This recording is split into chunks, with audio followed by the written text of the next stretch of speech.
Assalamualaikum warahmatullahi wabarakatuh.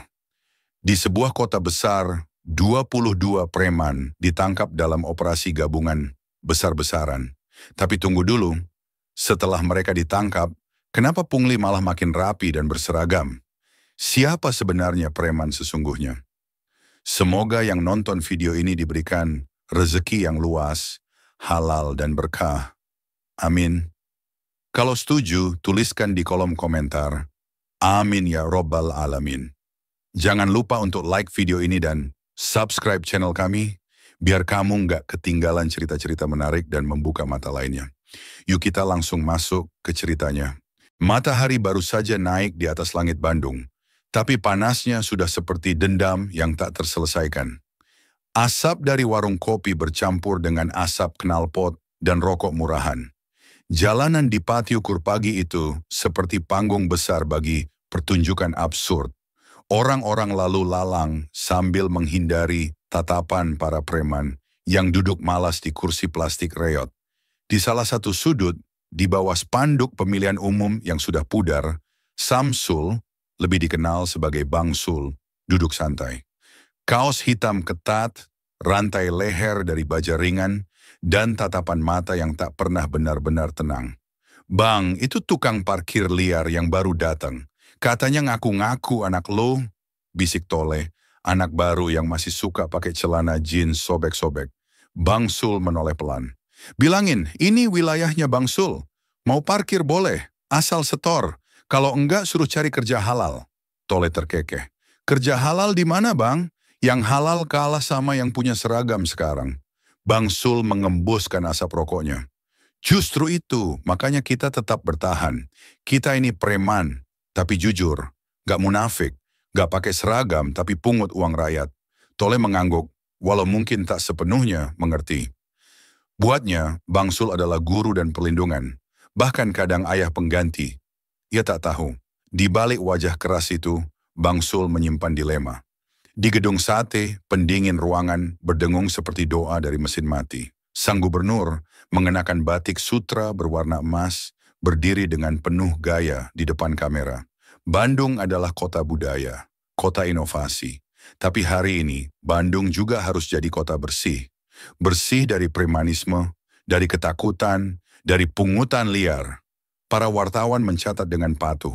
Beberapa mengangguk-angguk dengan ekspresi pura-pura kagum. Mulai besok akan ada operasi gabungan. TNI, Polri, Satpol PP. Kita sikat habis para preman. Saya tidak mau lihat satu pun dari mereka berkeliaran. Kita bukan hanya mencukur rumput liar, kita cabut sampai ke akarnya. Tepuk tangan. Blitz kamera. Senyum sok tulus sang gubernur makin lebar.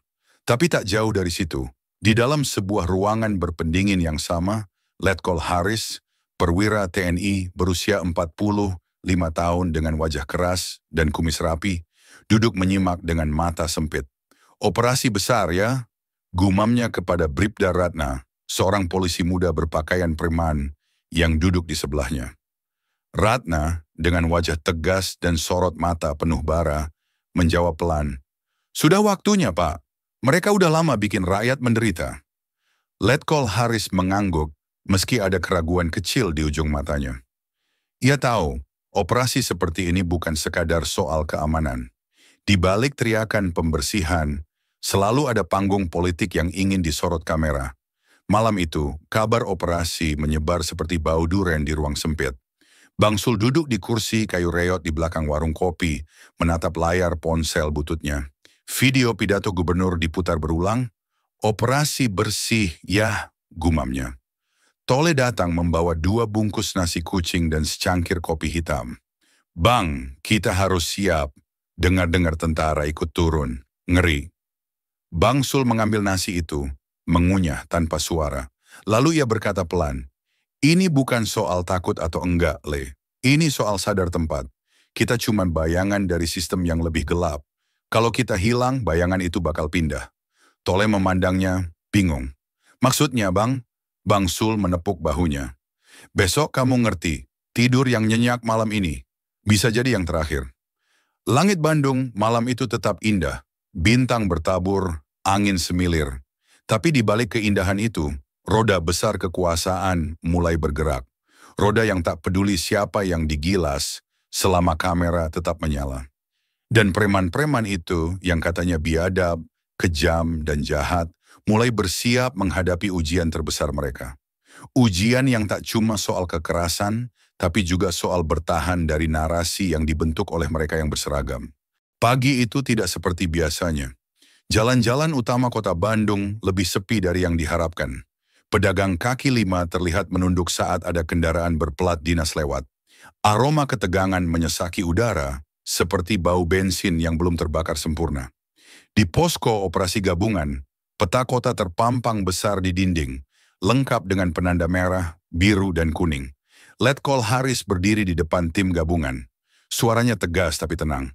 Prioritaskan penangkapan tanpa kekerasan. Kita bukan jagal, kita penegak hukum. Beberapa anggota Satpol PP terlihat mengangguk ragu. Sejak kemarin mereka mendapat pesan tak resmi dari kepala dinas. Tunjukkan taring kalian di depan kamera. Itu berarti satu hal, aksi teatrikal. Bribda Ratna berdiri di barisan depan. Rompinya ketat, rambutnya dicepol, dan di balik wajahnya yang tampak tenang, dadanya penuh dengan adrenalin dan dendam. Ada pertanyaan? Tanya Letkol Haris. Salah satu polisi senior dengan senyum sinis mengangkat tangan. Kalau mereka melawan, kita sikat, kan Pak? Soalnya katanya perintah gubernur, habisin sampai ke akar-akarnya. Letkol Haris menatapnya tajam. Kita cabut akarnya, tapi jangan jadi cangkul liar. Kita bukan preman berseragam. Di gang sempit belakang terminal Lewi Panjang, Soleh, preman senior berkumis tipis dan suka menyitir ayat, menggelar rapat kecil bersama Bang Sul dan beberapa preman lain, Tole, Ujang, dan Bule Gondrong. Gua udah bilang dari dulu, kata Soleh, kita harus punya jaringan dalam. Polisi aja ada oknum, masa kita enggak? Bang Sul duduk bersandar ke tembok kusam. Udah telat, Leh. Ini bukan operasi biasa. Gubernur lagi pengen bersih-bersih citra. Kita semua dijadiin kambing hitam. Toh, kita memang hitam, Bang. Celetuk Bule Gondrong sambil menyulut rokok. Mereka tertawa. Tawa yang hambar, yang terdengar seperti orang menertawakan kepastian ajal. Kita ngungsi? Tanya Tole pelan. Bang Sul menggeleng. Ngungsi kemana? Dunia ini udah penuh sama preman. Bedanya, ada yang bawa parang, ada yang bawa stempel. Pukul 10 pagi, operasi dimulai. Truk TNI meluncur masuk ke daerah Karanganyar. Polisi turun bersama Satpol PP yang membawa pentungan. Kamera televisi mengikuti dari belakang seperti hiu yang mencium darah. Ratna memimpin tim kecil masuk ke pasar. Di sana seorang preman bertato sedang duduk di bangku plastik, mengaduk kopi. Nama? Tanya Ratna sambil menatap lurus. Anto, jawabnya santai. Kenapa, Bu? Anda terdata sebagai bagian dari jaringan pemungutan liar di pasar ini. Lah, saya cuma jaga parkir. Tanya aja sama pedagang, saya bantu mereka semua. Ratna melirik kanan kiri. Beberapa pedagang memang tampak mengangguk, tapi dengan ragu. Ada surat tugas jaga parkir? Tanyanya lagi. Anto diam. Dalam hati ia tahu sudah tamat. Bawa, kata Ratna ke anggota di sampingnya. Kita amankan. Anto melawan. Satu pukulan dari Satpol PP mendarat ke perutnya. Jangan main pukul. Ratna membentak, tapi suara bentakan itu tertelan sorak kamera yang merekam. Gaya kekerasan lebih menarik perhatian dibanding keadilan yang tenang. Hari itu 22 preman diamankan. Mereka diikat tangan, dibariskan, difoto. Media meledak dengan judul besar, Preman Biadab Bandung disapu bersih. Gubernur tersenyum puas saat diwawancarai sore harinya. Ini adalah bentuk nyata dari kerja sama aparat. Kita tidak akan berhenti sampai benar-benar bersih. Di belakang layar, Kepala Satpol PP menerima pesan dari atasannya. Bagus, tapi besok tolong naikkan tarif izin lapak. Biar pedagang makin sadar, kita yang pegang kendali. Malamnya Ratna duduk di atas motor dinasnya.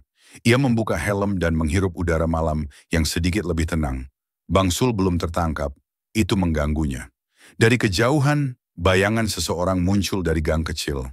Sosok jangkung, Rambut acak-acakan, kaos hitam, langkah lambat tapi mantap. Lama tak ketemu Ratna, ujar Bang Sul. Suaranya dalam, pelan, tapi menggema. Ratna berdiri. Saya harus tangkap Anda, Sul. Tangkap aja, tapi boleh kita ngobrol sebentar dulu? Ratna menghela napas. Ia tahu ia harus menangkapnya. Tapi entah kenapa, malam ini ia ingin mendengar suara manusia, bukan suara sistem. Mereka duduk di atas tangga toko yang sudah tutup. Jauh dari kamera, jauh dari sorakan. Ayah saya dulu ditikam orangmu, kata Ratna. Bang Sul mengangguk pelan. Saya tahu, dan saya nggak akan bela diri. Tapi saya juga manusia, Ratna. Kadang manusia terjebak sistem yang lebih besar dari dia sendiri. Ratna menatap langit. Tak ada bintang. Preman harus dibasmi. Betul, tapi pastikan yang lo basmi itu preman sungguhan. Bukan sekadar orang miskin yang lagi bertahan hidup. Di tempat lain, Letkol Haris membaca laporan harian. Ia tahu operasi ini sudah keluar dari jalurnya. Tapi ia juga tahu, jika bersuara, ia akan jadi sasaran. Ia menatap laporan yang ditandatangani gubernur. Tertib, efektif, berhasil. Di catatan kecilnya sendiri, ia menulis, preman tumbang, tapi premanisme tetap hidup, kini berseragam. 2 minggu setelah operasi besar, kota Bandung tampak lebih tenang. Atau setidaknya, itulah yang terlihat di media sosial milik pemerintah provinsi. Spanduk-spanduk bertuliskan, bersih tanpa preman, terpampang di tiap kecamatan. Petugas keamanan berseragam berdiri tegap di trotoar, tersenyum kaku ke kamera. Namun di balik senyuman itu, keresahan baru tumbuh. Pedagang di pasar Ciroyom mulai mengeluh soal tarif keamanan yang mendadak naik 2 kali lipat. Tapi kali ini, bukan dari preman bertato atau bertopi, melainkan dari petugas resmi berseragam dengan kwitansi yang dicetak rapi. Maaf Bu, kata seorang ibu penjual sayur. Kalau nggak bayar biaya ketertiban, lapak saya dibongkar. Petugas itu hanya mengangguk, seolah tak perlu menjawab. Ia tahu, lapak itu akan hilang besok pagi kalau tak ada amplop sore ini. Di warung kecil belakang stasiun Bandung, Bang Sul menyendiri. Kaosnya sudah tak sehitam dulu, tubuhnya lebih kurus. Di meja secari koran memperlihatkan wajah-wajah preman yang tertangkap, disusun seperti kartu remi yang kehilangan makna. Tole datang membawa kabar. Bang, Soleh ditangkap. Sul menoleh cepat. Kenapa? Dia nolak bayar izin jaga ke orang satpol. Katanya, gua preman, bukan budak. Langsung digeret. Katanya ngelawan petugas. Bang Sul tertawa pelan, getir. Soleh itu bajingan, tapi dia nggak pernah makan uang rakyat. Ironis ya. Tole menunduk. Kita cuma nunggu giliran, Bang. Enggak, Le. Sekarang giliran kita yang nentuin kita siapa. Mau bertahan dengan nama preman, atau cari jalan lain. Tole bukan orang pinter, Bang. Tapi kalau hidup harus merangkak sama kayak sekarang, mungkin jadi bajingan lagi lebih jujur. Bang Sul menatap mata anak itu. Ada luka di sana. Luka generasi yang diwarisi sistem bobrok. Bukan karena pilihan, tapi karena tak pernah diberi alternatif. Sementara itu, di kantor gubernur, ruangan rapat dipenuhi suara tawa halus dan dentingan gelas kopi. Gubernur berdiri di depan layar, menampilkan grafik kenaikan kepuasan publik. Lihat, approval rating naik 15% sejak operasi preman. Bahkan kota tetangga minta kita bantu bikin program serupa. Seorang staf bertanya, bagaimana dengan laporan soal pungli dari petugas sendiri? Gubernur tersenyum tipis. Itu noise, biasanya dibesar-besarkan LSM. Kita bisa kendalikan. Selama angka aman, kita lanjut. Ia menatap keluar jendela. Langit Bandung biru, bersih. Tapi bau ketidakadilan tetap menyusup di celah-celah jendela rapat itu. Bribda Ratna mulai resah. Sejak malam ia bicara dengan Bang Sul, pikirannya tak pernah sama. Ia mulai melihat operasi ini bukan sebagai penegakan hukum, tapi permainan peran. Hari itu, ia menyamar lagi. Kali ini tanpa tim. Hanya dengan hoodie lusuh dan sepatu kets, ia menyusuri pasar Andir. Ia melihat seorang petugas Satpol PP berbadan besar, berbicara keras kepada seorang nenek penjual jamu. Nek, udah dibilang, setorannya kurang. Atau saya lapak ini saya tutup ayah? Nenek itu gemetar mencengkeram uang receh di tangan. Ratna mendekat. Mas, bisa pelan-pelan nggak ngomongnya? Petugas itu menoleh. Siapa lo? Ratna mengeluarkan lencananya. Polisi. Wajah petugas itu berubah. Saya cuma jalankan perintah, Bu. Perintah siapa? Tak ada jawaban. Di saat itulah Ratna sadar, wajah premanisme sekarang bersih, bercukur rapi dan legal. Dan itu lebih menakutkan dari preman bertato yang biasa ia kejar. Malam harinya, Ratna berdiri di depan pintu rumah Bang Sul. Ngapain kamu ke sini? Tanya Bang Sul. Ngobrol. Udah cukup ngobrol kita kemarin, Rat.